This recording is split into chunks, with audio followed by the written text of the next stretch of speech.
नमस्कार प्रिय दर्शकों, आप देख रहे हैं ज्योतिष मंत्र।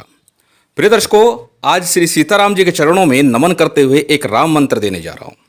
यह मंत्र भाग्य जब साथ ना दे रहा हो, जन्म कुंडली में किसी प्रकार का दुर्योग चल रहा हो, ग्रह दशा चल रही हो किसी प्रकार की, या कोई पाप ग्रहों की महादशा चल रही हो, या कुंडली में दरिद्र योग बना हुआ है, केंद्रुम योग है, या फिर लग्नेश पापकर्तृ योग में है, किसी प्रकार का भी दुर्योग है, या फिर यूं कह लें कि भाग्य पर ग्रहण लग गया है, भाग्य उदय नहीं हो पा रहा है, उन परिस्थितियों में इस मंत्र का नित्य जप शीघ्र ही भाग्य के कुअंक को सौभाग्य में बदल देता है। रामचरितमानस में संत गोस्वामी तुलसीदास जी कहते हैं, मंत्र महामणि विषय बयाल के, मिटई कुअंक लिखई भाल के।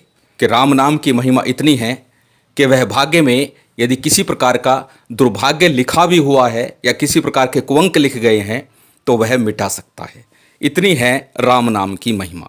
और आज इसी राम नाम का एक विशेष मंत्र देने जा रहा हूँ जो निश्चित ही दुर्भाग्य को भाग्य में बदलने की क्षमता रखता है और हर प्रकार से आपके सौभाग्य का उदय करता है, आपको सौभाग्यशाली बनाता है। तो चलिए अधिक विलंब न करते हुए जानते हैं उस सौभाग्यशाली मंत्र के प्रयोग की विधि को और सामग्री को।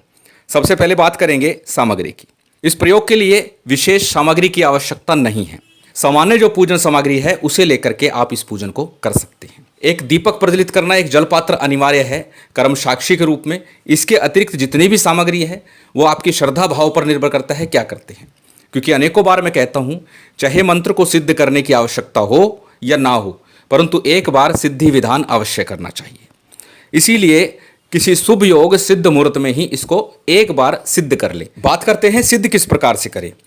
जैसे कि बताया, किसी शुभ योग सिद्ध मुहूर्त में कोई भी दिन हो सकता है, खासकर रविवार का दिन हो, मंगलवार का दिन हो या गुरुवार का दिन हो, अन्यथा कोई भी शुभ योग सिद्ध मुहूर्त हो, उस दिन इस मंत्र का एक बार सिद्धि विधान अवश्य कर लेना चाहिए, जिससे कि यह मंत्र पूर्ण रूप से आपके अनुकूल होकर आपके कार्य की सिद्धि करे और आपके भाग्य को संवार दे।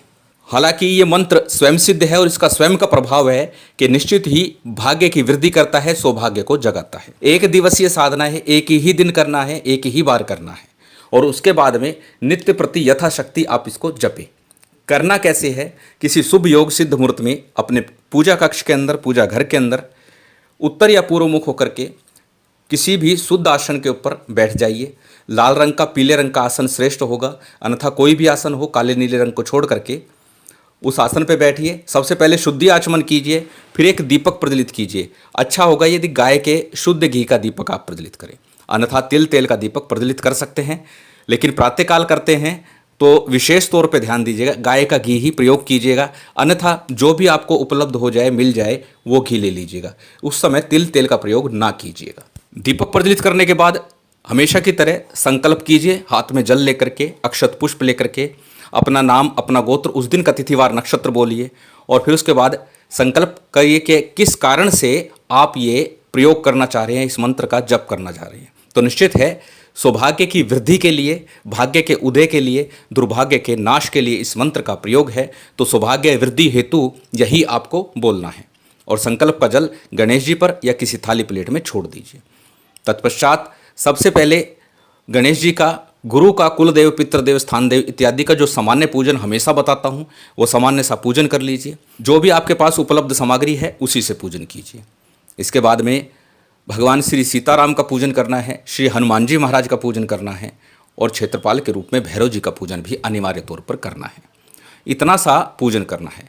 जितनी सामग्री, जो कुछ भी श्रद्धा भाव से आपके पास है उसी से मात्र एक बार पूजन कर लीजिए।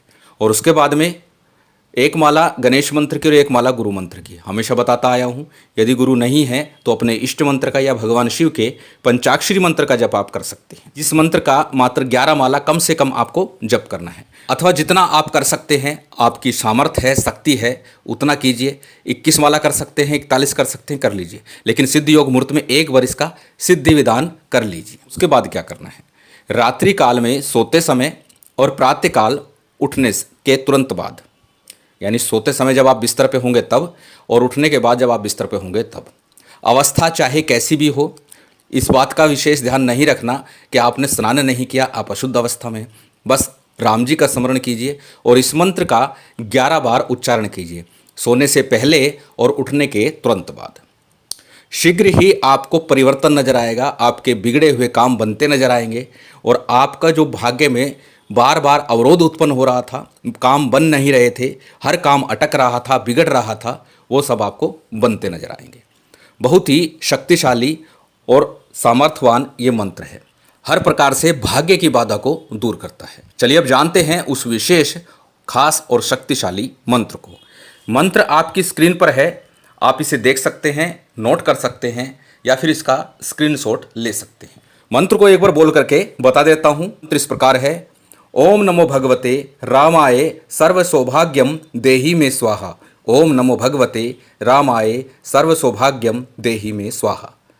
छोटा सा सरल मंत्र है, बड़ी सरलता से आप इसे याद कर लेंगे और याद करने के बाद ही साधना में रत होइएगा। निश्चित ही आपकी कामना पूरी होगी, दुर्भाग्य दूर होकर के सौभाग्य जगेगा। श्री हनुमान जी महाराज, राम जी कृपा आप सभी पर बनी रहे, महामाई की विशेष कृपा बनी रहे, यही कामना है। और उम्मीद करता हूँ आज की ये जानकारी, ये वीडियो आपको अच्छी लगी होगी।